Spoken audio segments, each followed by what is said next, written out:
have confidence that all parties involved will come together and have a great solution for both projects to be completed.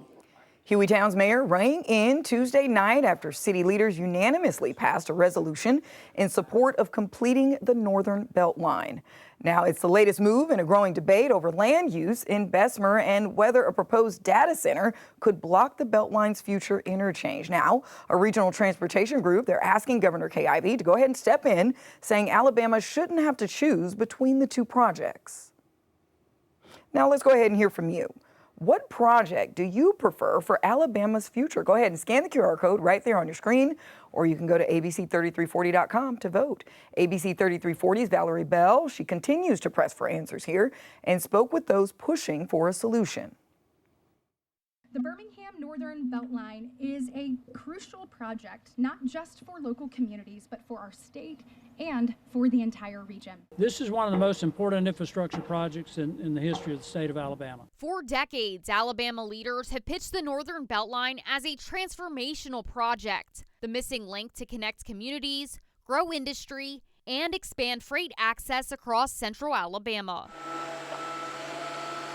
Now, a different kind of economic development could be standing in the way. A proposed 700-acre data center in Bessemer directly overlaps the Beltline's planned future interchange with I-459. With the fact that the state is the sponsor of the Birmingham Northern Beltline comes a responsibility to work to preserve that route. The Coalition for Regional Transportation warns several of the data center's 18 buildings sit right on top of the Beltline's footprint. They're asking the governor to intervene now to ensure construction doesn't close the door on Alabama's future growth. We need to show progress on construction as a state, and we need to continue to get more money from the federal sources and to come up with strong regional support that is just unquestioned. In a letter to Governor Kay Ivey, CRT argues Alabama shouldn't sacrifice long-term infrastructure for a single development project, especially one that only uses about 100 of the site's 700 acres for buildings. It's much more expensive to move the Northern Beltline than it is to move those buildings a few thousand feet. And so the fact of the matter is that this issue can easily be resolved, and it only takes the will to resolve it, and we need to make sure that we have that voice loud and clear. The I-team reached out to Governor Kay Ivey's office about this. In a written response, the governor says, quote, "Recruiting data centers and completing the Northern Beltline are important priorities. Given the respective timelines involved, I am confident a solution can be reached that allows both to move forward." Well, I'm very appreciative that the governor has acknowledged receipt of the letter that we sent, and we know that she has it under review. And so we look forward to working through that with her, and we think it's really important for the local community to speak up as they are. Representative Gary Palmer, whose district includes part of the planned route, says this should be handled by local and state officials, but agrees both can move forward. I haven't talked with AlDOT about it, but the Beltline is one of the last parts of the Appalachian Highway Development System to be finished.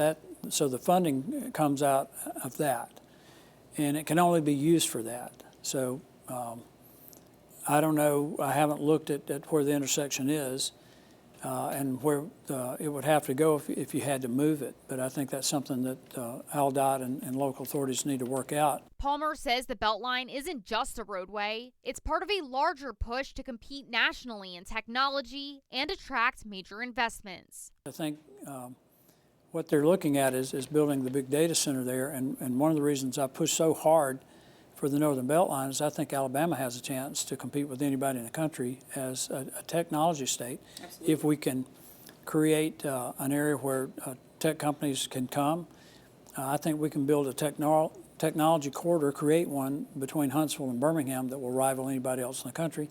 I think eventually would go all the way down to Mobile. As Palmer just mentioned, the Northern Beltline is part of the Appalachian Development Highway System. It's a 52-mile corridor expected to generate billions in economic impact and support tens of thousands of future jobs. But only one section has been built so far. CRT says delaying key connections now could cost the region later, and that the choice shouldn't be data center or Beltline, but both. The Beltline and the data center can absolutely coexist, and there's no reason on that property that it can't be worked out. And so that is a critical element of this conversation regionally. The I team is still working to learn more from developers behind the data center. So far, it hasn't addressed the issue or hasn't responded to our questions. CRT says time is running out for the state to weigh in. I've talked to anyone who will listen. I spoke to the Bessemer Planning and Zoning Commission and made the case that both projects should coexist, and now is the time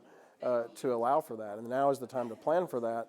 The city of Bessemer will hold a public hearing November 18th for the zoning change linked to the data center project. We'll keep following every development. In the newsroom, Valerie Bell, ABC 3340 I-Team.